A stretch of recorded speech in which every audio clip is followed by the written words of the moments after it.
Hello everybody, and welcome to a new episode of Gaming in the Wild, a video games podcast about games from the artistic creative side of the tracks, from indie to AAA. My name's John, I'm your host. I'm a journalist based out in Reykjavik, Iceland, where today it is a beautiful rainy day. It's the right kind of rainy day for me. The skies are grey and low, and it's not raining heavily, it's just kind of damp and dark, and it feels kind of quiet outside. Everyone's just kind of scuttling around in the streets. I kind of like the atmosphere on days like this. It's a nice kind of bad weather. It has a good mood about it. And it's been a nice quiet week actually, here in Reykjavik. I've had some good time to play a lot of games. The main game that I played this week, it was right off the back of Fez actually. I had a great time playing Fez last week. I really enjoyed the pixel art and the kind of the retro style of it. And it made me kind of hanker after another game of that aesthetic. And I didn't really have one on deck. I had a few games that I was thinking of playing, like Fire Emblem and a couple of others, and they didn't quite click right after Fez. So I dived into the Switch store, because there's a huge indie game sale on right now. And a game caught my eye that I've been thinking about playing for a while. It's a roguelike dungeon crawler from 2018. It's something of a cult hit, I would say. You know, a lot of people talk about it, but it's not exactly a big top of the eShop one. It is Moonlighter. So I played through that game this week and had a really nice time with it. And I'll tell you all about that in the featured game review. But before that, I'll tell you about a couple of other games that I played. I was happy to see, about a month ago, I think, Thomas Was Alone came to the Switch. It's another classic indie game. This time it's the game that launched the Mike Bithell studio. And it's on Switch. I kind of had mixed feelings when I saw that it was coming, because it's a game that has quite a bit of text, and the text is quite small. So I reached out to the Bithell studio and they sent me over a code for Thomas Was Alone, and I've played through the first world, and happy to say the text looks great. It's really readable on that small screen.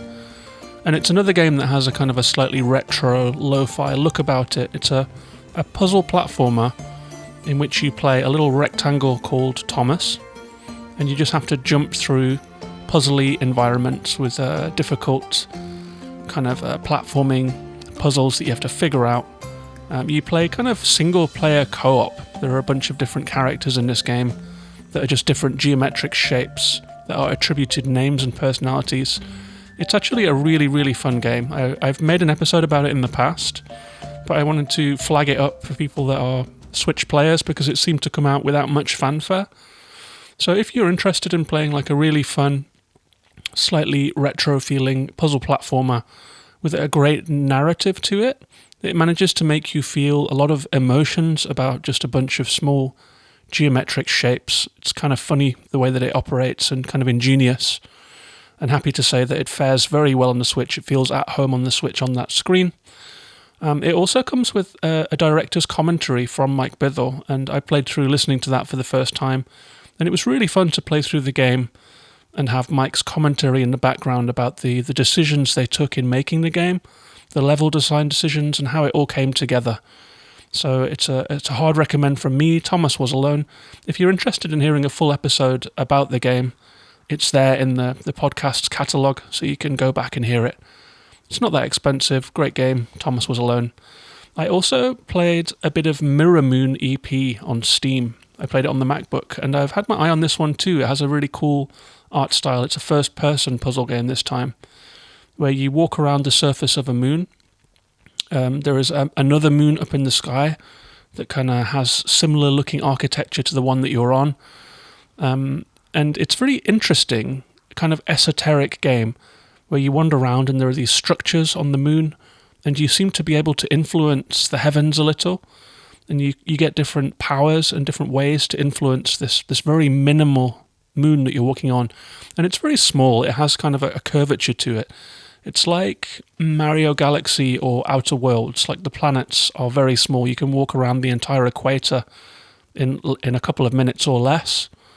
But I did struggle with it. There's not much tutorializing with this one. Like, it doesn't really help you very much in telling you what you're supposed to be doing.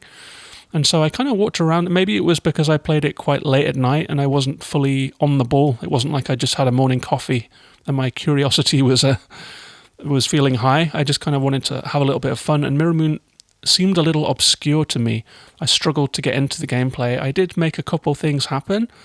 A little bit of progress occurred, but I kind of ran up against a wall quite quickly and found myself wandering around, wondering what I should do next, which isn't my favourite feeling right at the start of a game when you're just trying to orientate yourself and learn the controls. So I kind of bounced on Mirrormoon, but I think I'll come back to it and give it a second chance because it's a very intriguing title.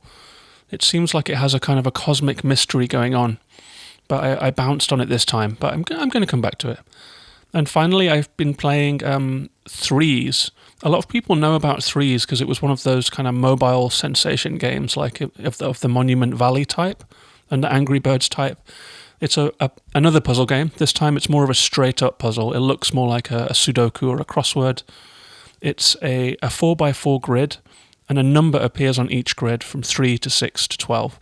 And when you combine 2 threes, you get a 6. When you combine 2 sixes, you get a 12, and so forth. And the grid stays the same size, so you have a very limited number of tiles available to you, and the grid gets crowded very quickly. So it's kind of a swipe game. So you swipe your 3 into another 3, you swipe your 2 sixes together, and before long you find yourself with a very crowded board trying to combine numbers to get higher numbers. And let me see, I got up to number 384, so that was like a good amount of combining different 3-base numbers. And each tile has a voice, so that's an interesting thing about this game, is that the tiles kind of speak, and as you get a new high number on the board, it kind of introduces itself to you. So a little like Thomas Was Alone. It kind of anthropomorphizes these very basic elements to make you feel like they're people. I had a great time with Threes and actually got very, very addicted to it for a while. I played it daily. Pretty much any time I was looking at my phone, I was playing Threes there. And it just came to Apple Arcade for free. In the past, it was a paid game, but Apple Arcade revealed like a new lineup of classic mobile games, including Oregon Trail and Reigns and Monument Valley, actually, and games like that. So if you sign up for Apple Arcade these days, you get quite a lot of classic games that weren't there before. So I had a great time with Threes. It's a good time waster, and it's quite ingenious. It feels like they just nailed the formula so well. It's one of those games that has a kind of a Tetris-y perfection to it. So if you have Apple Arcade and you like number games, I had a great time with Threes and I recommend it.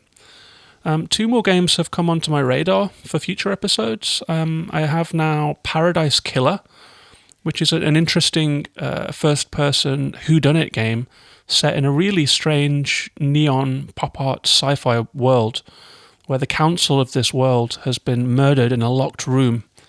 And you are one of the gods that exists in this strange city. I think there seems to be about 12 or 15 different gods of different types, like technological gods or gods that relate to different aspects of being. And you've been summoned back from exile to solve a murder.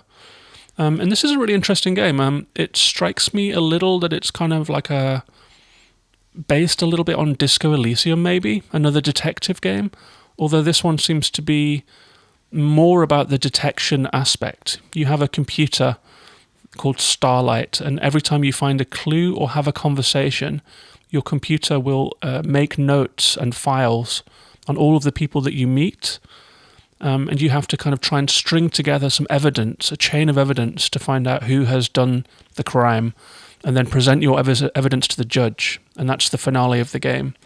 I've played an hour of it just to get my feet under the table and see what it's like, and it's quite interesting. I haven't played anything quite like it. It's an odd game, and so I'm looking forward to playing more Paradise Killer over the coming weeks, and I'm sure I'll be doing an episode about it. I also have Iris the Giant. This is a hand-drawn kind of fairy tale vibes game, which is a deck builder with turn-based combat. And so to progress through the story, you have to assemble a deck of different actions that you can then use in turn-based combat to take out the foes before you and progress in the story. It's got a beautiful aesthetic to it. I love the fairy tale aesthetic of games like Child of Light and Rookie. And Iris and the Giant definitely has that vibe to it. It was on a Steam sale, so I picked it up pretty cheap. Maybe what pushed me over the edge with that one was that it was Brad Galloway's Game of the Year for 2020. He's the host of the So Video Games podcast. And Brad has a good head on his shoulders and interesting taste in games, so I thought, yeah, sure, I'll give Iris and the Giant a go. I haven't opened it up yet, but I've added it to my playlist, so expect to hear episodes about Paradise Killer and Iris and the Giant in the coming weeks. And before I get on to talking about Moonlight, I will just quickly mention that Gaming in the Wild is listener supported. We have a lovely little Discord of people who listen to the show and just some friends. And we all chat about what we're playing. We share screenshots and we share top fives. One of our users, Hopple, posted a question in the top 5 board on our Discord asking about which are your favourite game thumbnails and posted his favourites. So I went and looked through my Switch catalogue and put together my 5 favourite thumbnails and took a screenshot. So we have conversations like that. If you're interested in supporting the show and getting extra content and taking part in our Discord, you can go to patreon.com/gaminginthewild and join in for as little as $1, euro or pound a month. Every little helps, and it helps me to improve the show, helps to grow the community around the show. So thank you very much to all of my patrons, and thank you to you if that's something you would consider. That's patreon.com/gaminginthewild. And with that out of the way, let's move on and talk about Moonlighter.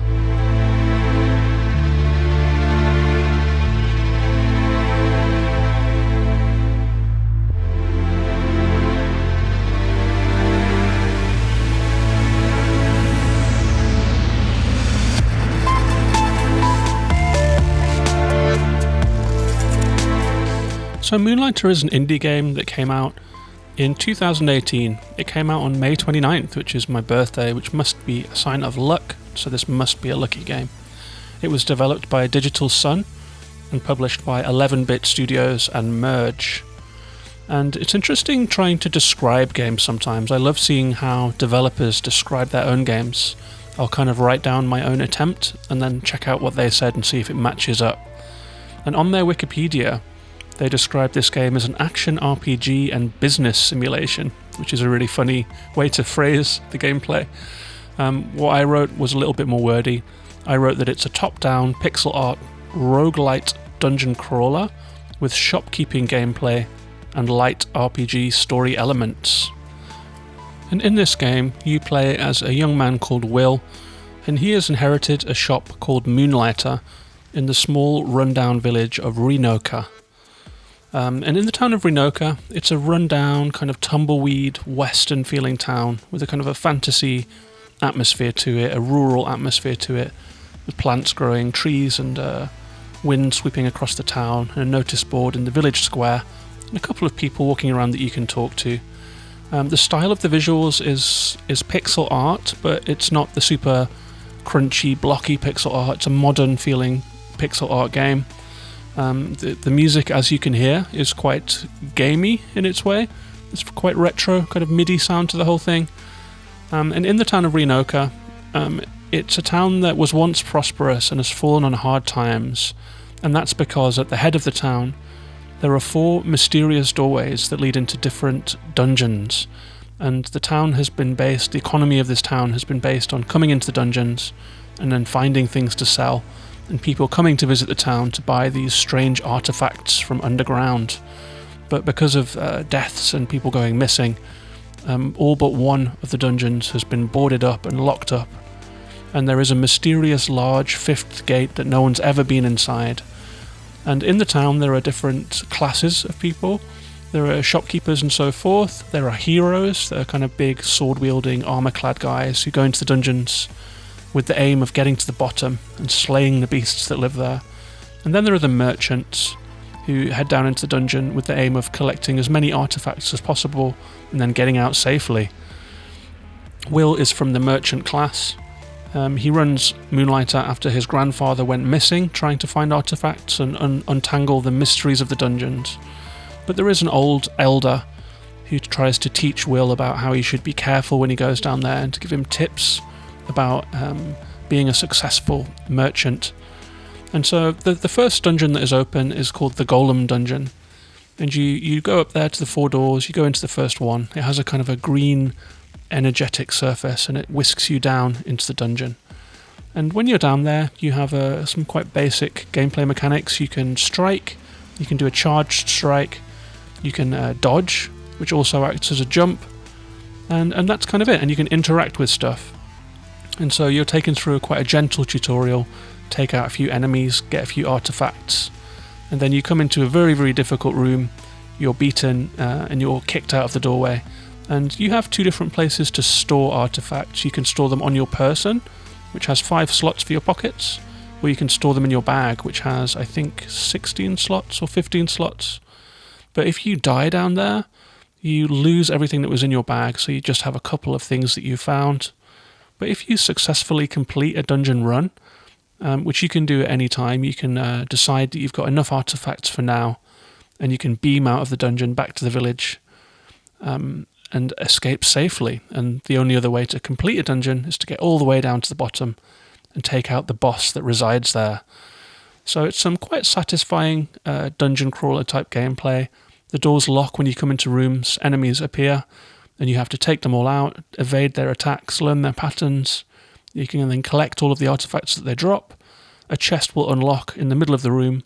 The doors will unlock and you'll sort out your inventory, discard the things that are cheaper, keep the things that are more expensive, and then make your way back to the village. And then when you get back to the village, there is a whole separate part. It feels a little bit like a Link to the Past. It's like a little village, like a Kakariko village. And you go into your shop, you can set up the artifacts that you found on shelves, on display cases. You can set the price, and then you open the doors of your shop, and customers start trickling in, and they'll look at your wares. And if the price is too low, they'll get a little icon that's like a kind of an icon of joy, a little smiley over their head, and they'll come and buy it happily and gleefully. If the price is way too high, a little miserable emoji will appear, and you'll know that you've set the price too high.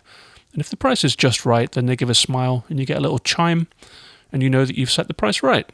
And the aim of this is to try and find a good price for each new artifact type that you find, sell them all, and then you can use that money to upgrade yourself. You can upgrade your weapons at the blacksmith, you can get health potions, which are going to be invaluable to you, and you can upgrade Will himself, and there are various ways for you to spend the money. You can upgrade the Moonlighter shop, and as you progress through the game, you can do improvements to the town itself by bringing in new types of merchant and renovating rundown old houses to become new shops. And so this is quite a satisfying, comfortable kind of gameplay loop. You have these action-packed segments when you're trying to get further down into the dungeon. Each one has 3 floors. And then you have this kind of gentle shopkeeper gameplay, which has a feeling of a kind of an old school Super Nintendo kind of RPG about it. And it's a really nice balance. It's enough to keep your brain ticking quite nicely. The layouts of the dungeons change every time, so you never quite get the same layout. The map changes, and you'll find little signifiers that you're on the right track to the final room of each dungeon, so you can go down to the next level. Like there is a healing pool that almost always appears before the floor's boss, so you'll know that you're on the right track, but the layout will be different every time, so it stays fresh. And I sometimes struggle with roguelikes because I feel like when you die, you just kind of go straight back to the start and you have to repeat yourself. But much as Hades has shown us and other roguelikes have shown us, there has been an evolution in this genre towards storytelling and towards a feeling of sustained progress. And that's what really keeps me invested in this type of game. As much as I do like the dungeon diving, arcadey gameplay, if I just go back to the start, like in, say, Dead Cells, I kind of bounced on that game pretty hard because I felt like I was just like in a hamster wheel of gameplay. But in games like Hades and more recently Going Under and Moonlighter, there is a thread of improving yourself every time, improving your chances every time, learning more about the story every time with different snatches of dialogue. Every time you complete a new floor of a dungeon or every time you complete a dungeon, you'll have some new dialogue options from the various characters in the village. And so you feel like you're really getting somewhere. And I found that quite satisfying. It's an easy game to play. It's an easy game to like. If you are a fan of the roguelite dungeon crawler type game and the kind of pixel art aesthetic, it's a really genuinely comfortable feeling and likable game.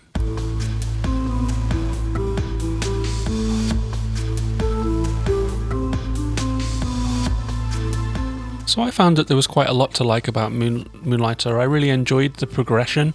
I really enjoyed upgrading my shop and learning the secrets of Ryoka and of the mines, and the boss battles are really cool.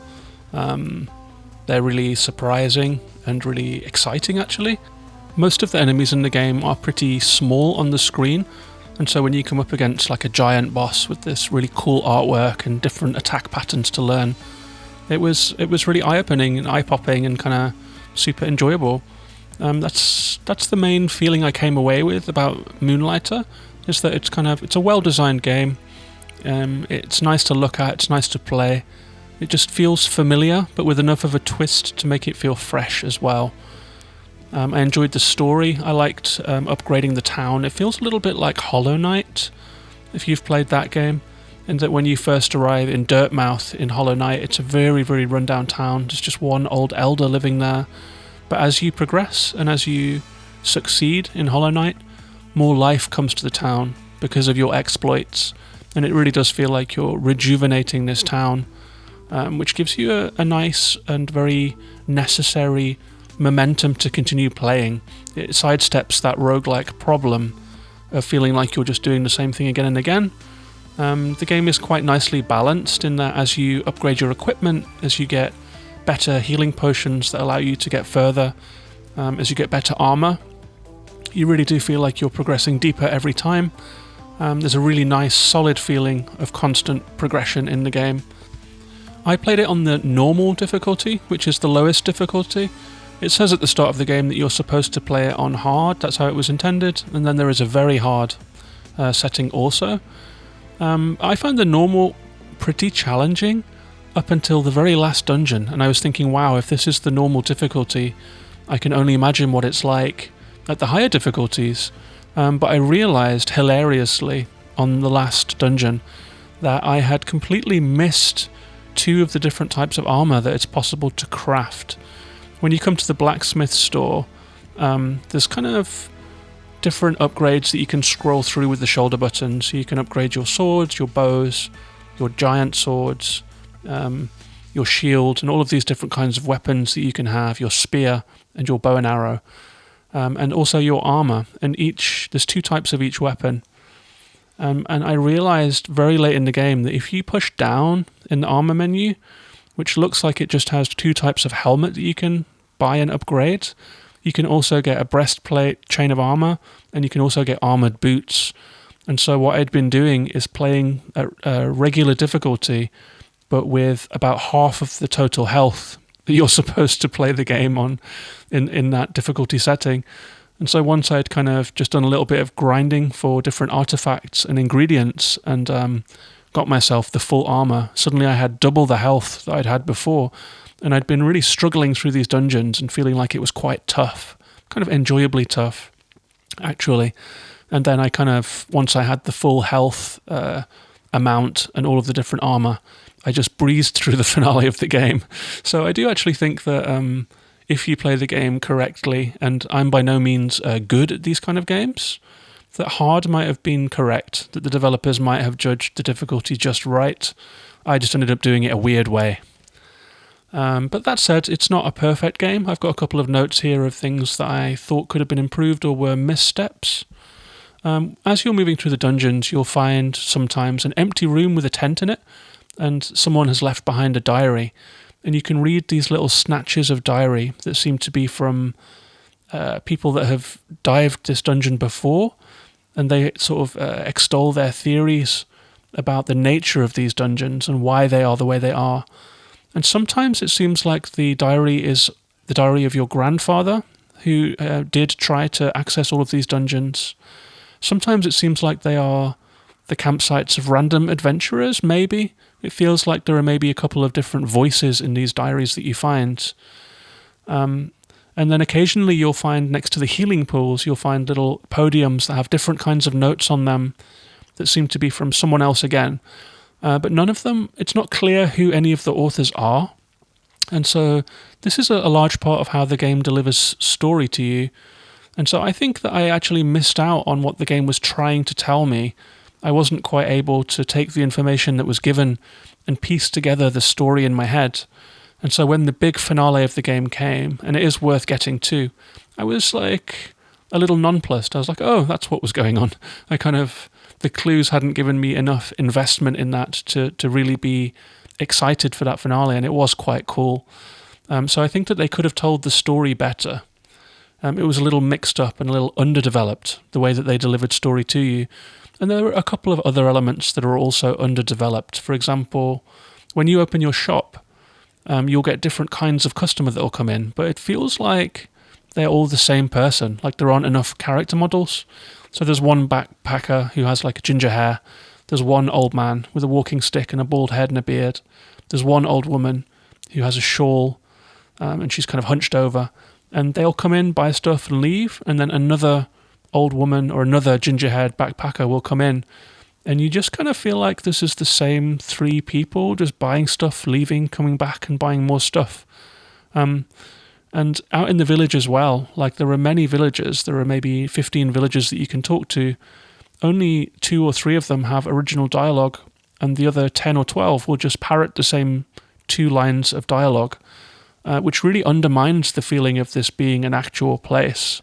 And it seems like a bit of a shame to me, because if you're going to go to all of the effort of making this beautiful looking pixel art village with all of these denizens walking around, and this is the breather between your different dungeon expeditions, but it's also the reason that you keep going back, is the dialogue and the story.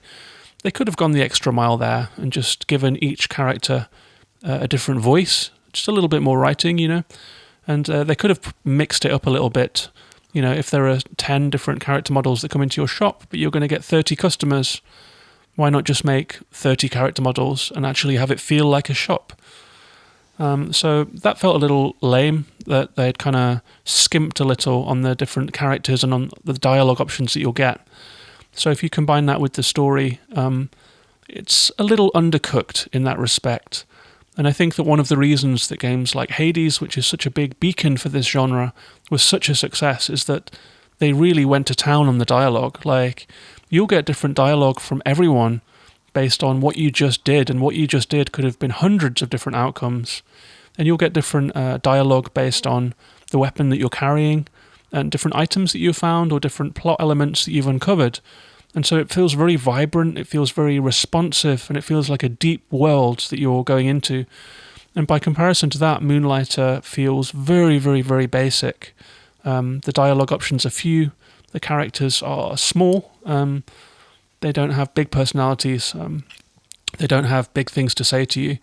And so it does feel very underdeveloped in that way, but Hades, it's not fair to compare every roguelike to Hades, because that game is just so spectacular and such a crowning achievement of the genre. It wipes the floor with everything else. And this genre is a little bit based on small gameplay loops, a little bit of plot, and that's kind of what you get.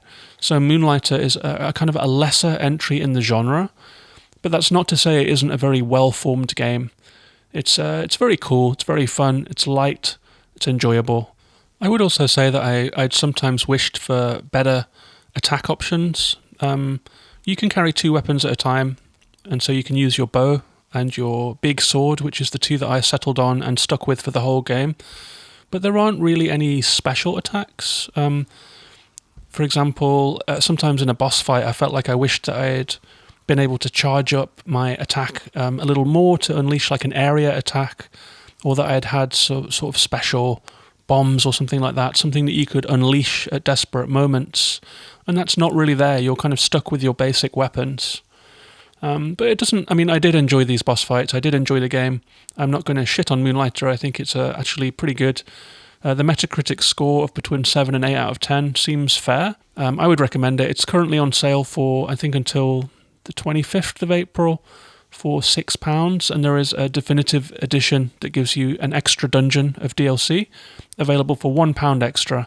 I ended up buying the DLC for £4 because I didn't buy the definitive edition at first. So if you're interested in Moonlighter, I do recommend getting that definitive edition with the extra content because the game is super enjoyable. It does earn your time. It feels like there is a nice amount of story, a nice amount of progression, a cozy gameplay loop. That's Moonlighter.